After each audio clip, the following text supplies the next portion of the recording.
یہ واقعہ ہمیں حضور اکرم صلی اللہ علیہ وسلم کے صبر، حلم اور اخلاق حسن کی بہترین مثال پیش کرتا ہے۔ واقعہ کچھ یوں ہے کہ مکہ مکرمہ میں ایک ضعیف عورت تھیں جو آپ صلی اللہ علیہ وسلم سے شدید بغض رکھتی تھیں۔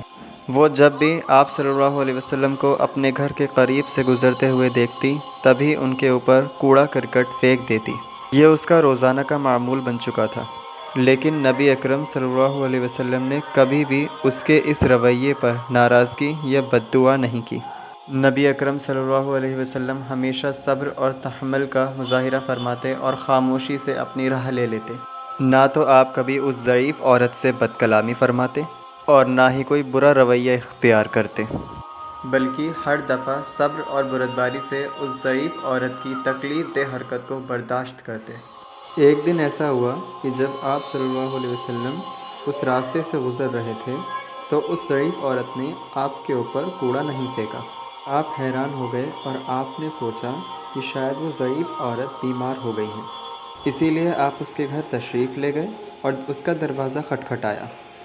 جب اس ضعیف عورت نے دروازہ کھولا اور آپ صلی اللہ علیہ وسلم کو اس کے دروازے پر پایا تو وہ حیران رہ گئی۔ حضور اکرم صلی اللہ علیہ وسلم نے نرمی سے ان ضعیف عورت سے پوچھا، اماں، آج میں گزرا تو آپ نے میرے اوپر کوڑا نہیں پھینکا، خیریت تو ہے؟ کہیں طبیعت تو خراب نہیں؟ یہ سن کر وہ عورت شرمندہ ہوئی اور حیرانی کے عالم میں کہنے لگی، آپ میرے ساتھ اتنا اچھا سلوک کر رہے ہیں جبکہ میں نے ہمیشہ آپ کو تکلیف دی ہے۔ یہ سن کر نبی کریم صلی اللہ علیہ وسلم نے فرمایا، ہمارا دین ہمیں دوسروں کے ساتھ اچھا سلوک کرنے کا درس دیتا ہے۔ نبی کریم صلی اللہ علیہ وسلم کے حسن اخلاق، صبر اور نرمی کو دیکھ کر وہ عورت رونے لگی اور کہنے لگی، واقعی آپ اللہ کے سچے اور برگزیدہ نبی ہیں۔ میں گواہی دیتی ہوں کہ اللہ تعالیٰ کے سوا کوئی معبود نہیں اور محمد صلی اللہ علیہ وسلم اللہ تعالیٰ کے رسول ہیں۔